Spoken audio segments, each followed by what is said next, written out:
తెలంగాణలోని ప్రజలు కాంగ్రెస్ పార్టీ వైపే ఉన్నట్లు మరోసారి తెలుస్తోంది.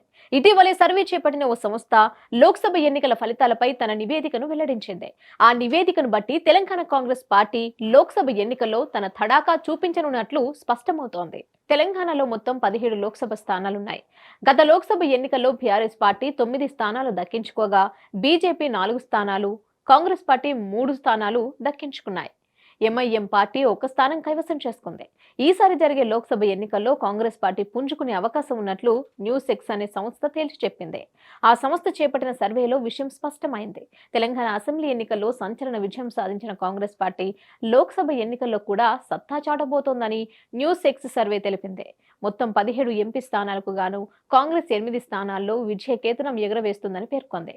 తెలంగాణలో బలపడాలని భావిస్తున్న బీజేపీ తన లక్ష్యాలకు అనుకూలంగానే 5 స్థానాల్లో గెలుపొందుతుందని న్యూస్ ఎక్స్ సర్వే తెలిపింది. బీఆర్ఎస్ పార్టీ 3 స్థానాల్లో గెలిచే అవకాశం ఉందని కూడా న్యూస్ ఎక్స్ సర్వే చెప్పింది. ఎంఐఎం పార్టీ ఒక స్థానాన్ని కైవసం చేసుకుంటుందని తెలిపింది.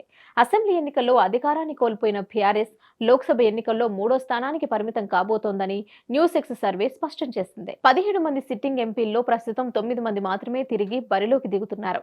వీరిలో బీఆర్ఎస్ నుంచి 9 మందికి గాను 3, బీజేపీలో 4కి గాను 3 తిరిగి పోటీ చేస్తుండగా కాంగ్రెస్ పార్టీ మాత్రం 3 సిట్టింగుల్లో 1 తిరిగి పోటీ చేయడం లేదు. అసెంబ్లీ ఎన్నికల్లో ఎమ్మెల్యేలుగా గెలిచిన రేవంత్ రెడ్డి సీఎంగా, కోమటిరెడ్డి వెంకటరెడ్డి, ఉత్తమ్ కుమార్ రెడ్డిలు మంత్రులుగా ఉండగా కొత్త ప్రభాకర్ రెడ్డి ఎమ్మెల్యేగా ఎన్నికయ్యారు. బీజేపీ నుంచి సిట్టింగ్ ఎంపీలుగా ఉన్న 4 కూడా తిరిగి ఎన్నికల బరిలో నిలిచారు. ధర్మపురి అరవింద్, బండి సంజయ్, బీబీ పాటిల్, కిషన్ రెడ్డి బీజేపీ అభ్యర్థులుగా బరిలో నిలిచారు. బీఆర్ఎస్ నుంచి మాలుత్ కవిత, నామా నాగేశ్వరరావు, మన్నె శ్రీనివాస్ రెడ్డి తిరిగి పోటీ చేస్తున్నారు.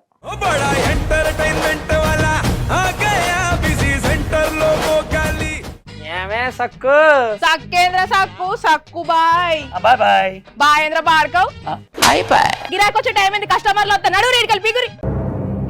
కస్టమర్లు వస్తున్నారు కదా, మాత్రం పొగరు ఉంటది మరి. తగ్గించేద్దాం పొగర్ని. డబ్బులు కట్టేస్తావేంటి కొంప తీసి? లేదు, కస్టమర్లు ఆపేద్దాం. పదా మరి మన బిజినెస్ స్టార్ట్ చేద్దాం.